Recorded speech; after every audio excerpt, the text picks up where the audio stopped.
YouTube के सभी दर्शकों को मेरा नमस्कार। आप सभी को राधे राधे, जय श्री कृष्ण। तो प्यारे बच्चों, आज की क्लास हमारी होने वाली है लेसन 5 के बारे में, जो आपकी 8th ग्रेड अभ्यास पुस्तिका कक्षा 8 अंग्रेजी की, उसका पूरा का पूरा अभ्यास कार्य करेंगे। पिछली मेरी वीडियो जो आए थे उसमें मैंने अभ्यास पुस्तिका और 8th ग्रेड दोनों का एक कंबाइंड वीडियो बनाया है आपको, ठीक है। तो वो क्लास थोड़ा लंबी हो रही थी, बच्चे कह रहे सर क्लास लंबी हो रही है, तो इस क्लास को हम शॉर्ट रखेंगे। 10 से 15 मिनट में पूरी सिर्फ 8th ग्रेड को हल करेंगे, ठीक है। पाठ पुस्तक के लिए मैं अलग से सीरीज ला दूंगा, तो उनके पाठ में बाद में सॉल्व आपको करा दूंगा। अभी सिर्फ आप 8th ग्रेड पुस्तिका पर ध्यान दीजिए। सबसे पहले अपनी पुस्तक निकालें, 8th ग्रेड पुस्तिका, जिसमें लेसन 5 पर जाएं। एक कहानी है द माइजर एंड हिज गोल्ड। माइजर का मतलब होता है प्यारे बच्चों कंजूस। एक कंजूस और उसके सोने की ये कहानी है। ये कंजूस व्यक्ति है और यहाँ पर उसने गड्ढे में अपना सोना छिपा रखा है, ठीक है। और वो रोजाना अपने सोने को देखने आता है। क्या करता है कंजूस? रोजाना उस गड्ढे में जहाँ उसने सोना छिपाया उसको रोजाना देखने आता है।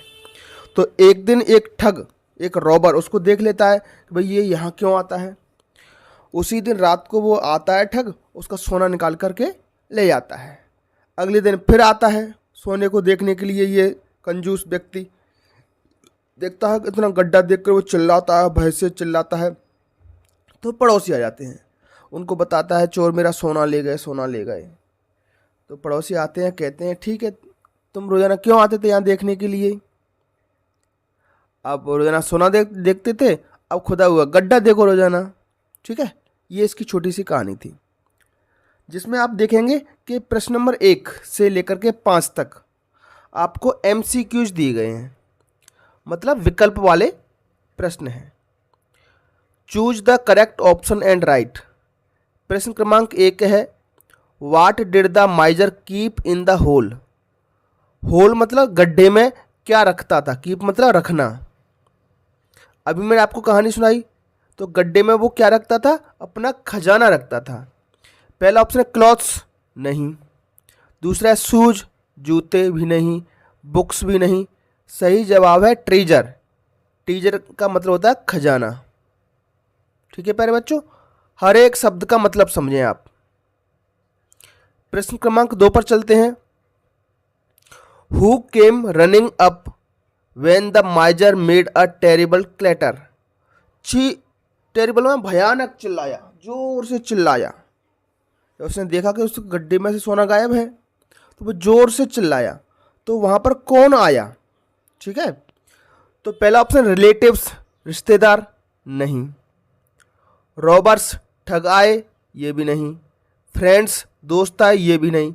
नेबर्स सही जवाब है। वहां पर उसके पड़ोसी आए, उसकी टेरिबल क्लैटर सुनकर के उसके पड़ोसी आए। नेबर्स का मतलब होता है पड़ोसी, इसको नेबर्स बोलते हैं। प्रश्न क्रमांक 3, according to you what should be done with the thief. According to you का मतलब होता है प्यारे बच्चों के अनुसार, आपके अनुसार।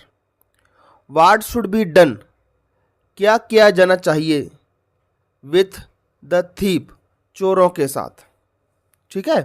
तो चोरों के साथ क्या किया जाना चाहिए? पहला ऑप्शन है लेट हिम गो, उसे जाने दें। दूसरा गिव हिम गिफ्ट्स, उसको गिफ्ट दें, उपहार दें। गिव हिम फॉर मनी, उसको और पैसा दे दें। या C number give him to the police. तो इसका सही जवाब है चोरों को पुलिस के हवाले कर देना चाहिए, ठीक है। चलिए, दैट्स वेरी गुड। बट आपको हमारा वीडियो अच्छा लगता है, पसंद आता है, तो प्लीज़ चैनल को सब्सक्राइब करें और अपने दोस्तों के साथ इसको शेयर भी करें।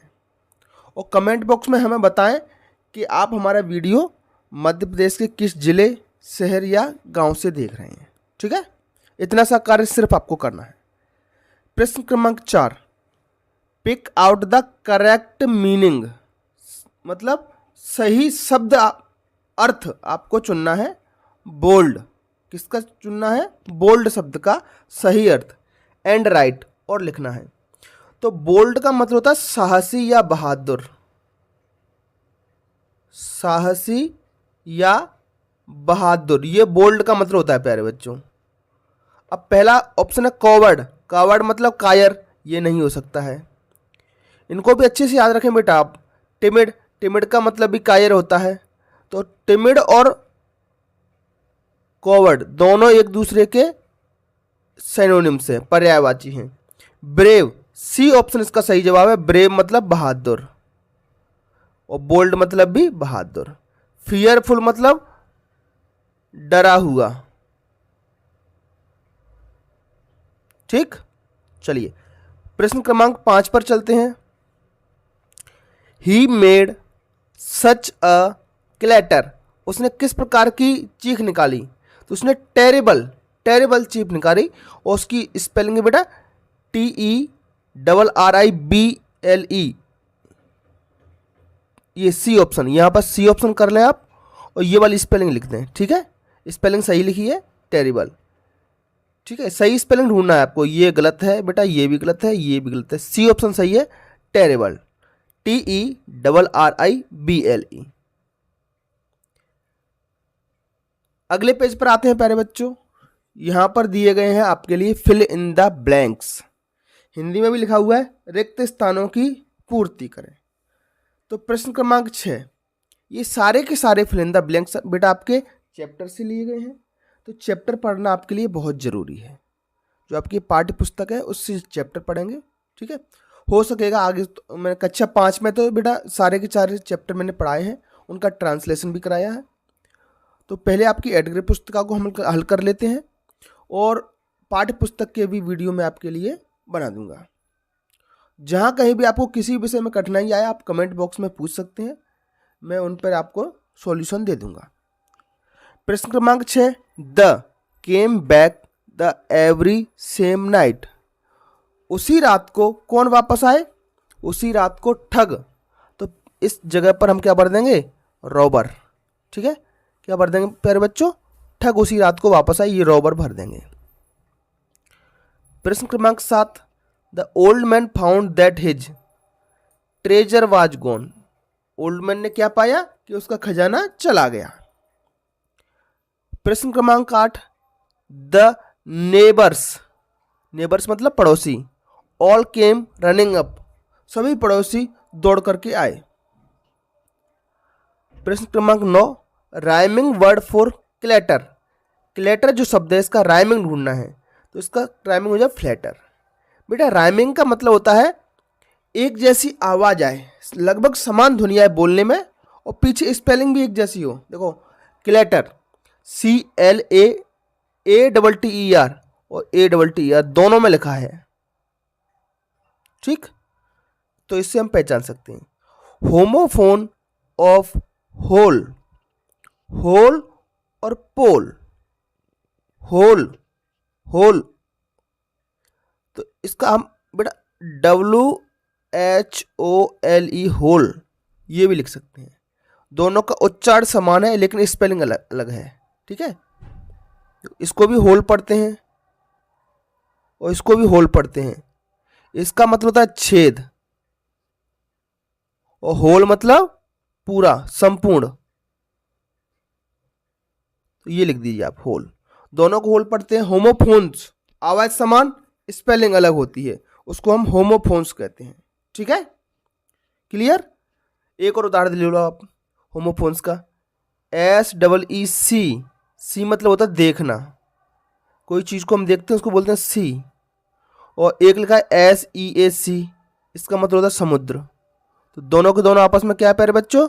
दोनों के दोनों आपस में क्या है? होमोफोन्स। स्पेलिंग अलग है लेकिन आवाज एक जैसा है, साउंड एक जैसा है, होमोफोन्स कहते हैं। ठीक है, प्रश्न क्रमांक 11 पे आते हैं। निम्नलिखित प्रश्नों के उत्तर एक शब्द या एक वाक्य में लिखिए। तो इनके आप आंसर एक शब्द में भी लिख सकते हैं, एक वाक्य में भी लिख सकते हैं। How often did the miser come to see his treasure, कितनी बार अपने खजाने को देखने के लिए कंजूस आता था? तो प्रतिदिन आता था, एवरी डे इसका जवाब है। प्रश्न क्रमांक 12, who took away the माइजर्स gold, कंजूस के सोने को कौन लेके गया?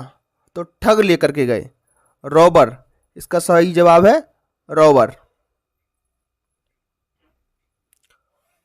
प्रश्न क्रमांक 13, what is the rhyming word for gold? Gold का राइमिंग अभी मैंने समझाया था बेटा, BOLD, बोल्ड, होल्ड, सोल्ड, ये तीनों के तीनों क्या है बेटा, इसके राइमिंग है। ठीक है, कोई से एक लिखना था आपको, 2-3 लिख दो आप तो कोई दिक्कत नहीं है, एग्जाम में 2 भी पूछ सकता है, समझना अत्यंत महत्वपूर्ण है। प्रश्न क्रमांक 14 पे आते हैं, what do we call a person who loves to have a lot of money but hates to spend it? बेटा एक ऐसा व्यक्ति who loves to have a lot of money, वो ज़्यादा पैसा पसंद करता है किंतु hates to spend it, लेकिन उसको खर्च करना नहीं चाहता, ऐसे व्यक्ति को हम क्या कहते हैं? तो ऐसे व्यक्ति को हम माइजर कहते हैं, कंजूस कहते हैं। और कंजूस के बारे में एक कहावत है, कंजूस और मक्खी चूस। ठीक है, चलिए बहुत बढ़िया प्यारे बच्चों। नेक्स्ट क्वेश्चन पाते हैं, शॉर्ट आंसर टाइप क्वेश्चन, मतलब एक एक वाक्य या 2-2 वाक्य में आपको जवाब देना है। What was the reply off माइजर्स friend? जब वो चिल्लाया तो उसके पड़ोसी आ गए, तो वहाँ पर वो टेरिबल क्लैटर कर रहा था, चीख रहा था, तो उस पड़ोसी का क्या जवाब था? माइजर्स फ्रेंड रिप्लाइड, माइजर के दोस्त ने जवाब दिया, that you can come every day, अब आप रोजाना आ सकते हो, and look at the hole instead, और उसकी जगह पर इस गड्ढे को देख सकते हो। ठीक है, what made the miser have every day, है ना, what made the miser happy, हर दिन उस कंजूस को क्या चीज खुशी देती थी? He came to see his treasure every day, वह रोजाना अपने खजाने को देखने आता था। This made the miser happy, ये चीज उस कंजूस को खुश करती, यही चीज उसको खुशी देती थी। सोना रखा है, उसने देख लिया फिर चला जाता था, सोना रखा है, उसने देख लिया फिर चला जाता था अपने घर, ये चीज उसको खुशी देती थी। प्रश्न क्रमांक 17 पे आते हैं प्यारे बच्चों, if you were in place of the माइजर, अगर आप उस माइजर की जगह होते, उस कंजूस की जगह होते, how would you have react, आप किस तरीके से रिएक्ट करते, प्रतिक्रिया देते, ऑन योर स्टोलन ट्रेजर, अपने खजाने खोने पर आप किस प्रकार की प्रक्रिया देते? If I were in place of माइजर, अगर मैं उस कंजूस की जगह होता, आई वॉज आल्सो शॉक्ड, मैं भी भौचक्का रह जाता, अचंभित रह जाता, भाई हर किसी को अचंभा होगा कि उसका खजाना चला जाए। एंड आस्क्ड द पुलिस, और पुलिस को बुलाता, इमीडिएटली, तुरंत मैं पुलिस को बुलाता। प्रश्न क्रमांक 18 बेस्ड है प्यारे बच्चों राइमिंग वर्ड्स पर। TOO के टुक मतलब लेना, और टुक के जैसा ही बुक होता है और लुक होता है। लुक का मतलब होता है देखना, और बुक का मतलब आपको पता है प्यारे बच्चों किताब होता है। डे, DAY, डे मतलब दिन, और क्ले होती है मिट्टी, एक प्रकार की मिट्टी होती है जिसको हम चिकनी मिट्टी भी बोलते हैं, जिससे बर्तन बनते हैं, घड़े बनते हैं, मूर्तियां बनती हैं, क्ले बोलते हैं उसको। मेड माने बनाया, तो फेड मतलब धुंधला, एक चीज चमकदार होती है और कुछ चीजें नहीं चमकती हैं, उसको कहते हैं धुंधली, साफ नहीं दिखती हैं, उनको धुंधली कहते हैं। प्लेजर का मतलब होता है प्यारे बच्चों खुशी, और इसी का अब हम राइमिंग वर्ड लेते हैं ट्रेजर मतलब खजाना। ठीक है, चलिए बहुत बढ़िया प्यारे बच्चों, एक बार अपना नाम कमेंट बॉक्स में जरूर लिख दें। ये बहुत इंपॉर्टेंट है बेटा, एक लेटर लिखना है कलेक्टर के लिए। Write a letter to the collector of your district, अपने जिले के कलेक्टर के लिए पत्र लिखें। Complaining about the frequent theft का मतलब होता है प्यारे बच्चों चोरी। अपने जिले के कलेक्टर के लिए पत्र लिखना है और शिकायत करनी है कि हमारे क्षेत्र में, हमारे एरिया में, हमारी कॉलोनी में लगातार चोरियां हो रही हैं। तो किस तरीके से पत्र लिखा जाता है बेटा, उसका ये फॉर्मेट है बेटा, इसी तरीके से आपको लिखना है। सबसे पहले ये जो आपकी लाइन होती है उसके से मिल के लिखें आप फ्रॉम और कॉमा लगाएं। उसके नीचे की लाइन में 2 या 3 लाइनों में आप अपना नाम और अपना पता लिखें पूरा। जैसे मैंने नाम लिखा है दीपक शर्मा, बार ए, घर नंबर अशोक गली कैलारस, पिन नंबर, डिस्ट्रिक्ट, पूरा पता लिख दिया है। उसके बाद जहाँ से लाइन शुरू होती है वहाँ पर लिखें इस तरीके से टू, और बिल्कुल पते के नीचे लिखें द डिस्ट्रिक्ट कलेक्टर। कलेक्टर की स्पेलिंग प्रश्न से देख लें आप, डिस्ट्रिक्ट डालें मुरैना MP, ठीक है, आप जिस जिले से हैं उसका नाम लिखें। फिर जहाँ से टू शुरू किया था उसी की नीचे लिखेंगे आप रेस्पेक्टेड सर, और वो लाइन छोड़ देंगे। फिर लिखें सब्जेक्ट विषय, किस विषय में आप कलेक्टर को पत्र लिख रहे हो, complaint about frequent theft, theft नहीं थेफ्ट है, थेफ्ट बार बार चोरी की शिकायत, ठीक है। इतना सा लिखोगे आपको 5 नंबर में से 3 नंबर मिल जाएंगे। ये इस सब लेटर की बॉडी है। I want to draw your kind attention towards my area's problem of frequent theft. I want to draw your kind attention, इतना सबको लिखना है, कोई भी लेटर हो। उसके बाद उस प्रॉब्लम का नाम लिखना है। मैं आपका ध्यान मेरे क्षेत्र की समस्या की तरफ खींचना चाहता हूं। प्रॉब्लम के बाद क्या प्रॉब्लम है कि बार बार चोरियां हो रही हैं। सो आई रिक्वेस्ट यू टू, सो इसलिए, आई रिक्वेस्ट यू टू मैं आपसे निवेदन करता हूं, please take a proper action, कृपया उचित कार्यवाही करें, एज सून एज पॉसिबल, जितना जल्दी हो सके उतना। इधर थैंकिंग यू लिख दें, इसके नीचे इस तरफ आप लिखें डेट और प्लेस, उस जगह का नाम और तारीख जहाँ से आप पत्र लिख रहे हैं, और इधर लिख दें आप योर्स फेथफुली और अपना नाम, ठीक है। इस तरीके से आपको लेटर लिखना है। Last question, question number 20, read the notice carefully. एक सूचना दी गई है बेटा, आपको ये पढ़नी है। And answer the questions given below it, और नीचे दिए हुए प्रश्नों के जवाब दीजिए। बेटा सारे प्रश्न जो दिए गए हैं अगले पेज पर वो इसी सूचना पर आधारित हैं। आगे भी इस प्रकार के प्रश्न आएंगे। तो सबसे पहले ये नोटिस कहाँ लिखा गया है, ये मॉडर्न हाई स्कूल में लिखा गया है। कितने तारीख को लिखा गया ये लिखी है।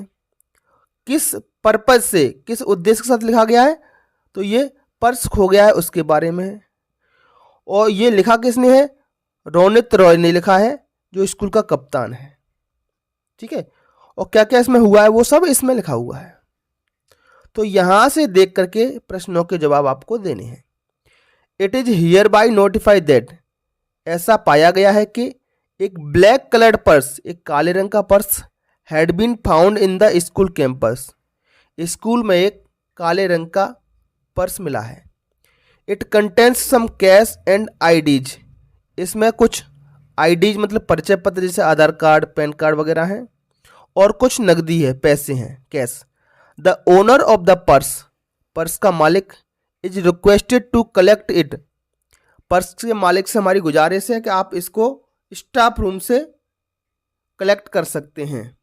आफ्टर प्रोवाइडिंग आइडेंटिटी, आप अपना परिचय दे करके और यहां से ले सकते हैं अपने पर्स को। What is the notice about, notice किसके बारे में है, the notice is about lost purse. पूरा प्रश्न से ही लिखेंगे द नोटिस, फिर इज साइक्रिया लगाएंगे, इज अबाउट लॉस्ट पर्स, खोए हुए पर्स के बारे में। What does the purse contains, purse में क्या है, तो लिखेंगे it contains some cash and IDs, इसको हम नोटिस में से देख करके लिख देंगे। इसमें कुछ कैश मतलब नकदी है और आईडीज हैं, ठीक है, नकदी पैसा है। Where can the owner collect purse from, इसका जो मालिक है वो इस पर्स को कहां से ले सकता है। The owner collects the purse from the staff room, staff room से पर्स को कलेक्ट कर सकता है। आज का लास्ट प्रश्न प्यारे बच्चों, right the antonym of lost. Lost मतलब खोया, इसका एंटोनिम लिखना है, मतलब इसका विलोम शब्द आपको लिखना है। तो खोया का विलोम होता है पाया, found. Give one word for, एक शब्द में जवाब देना है।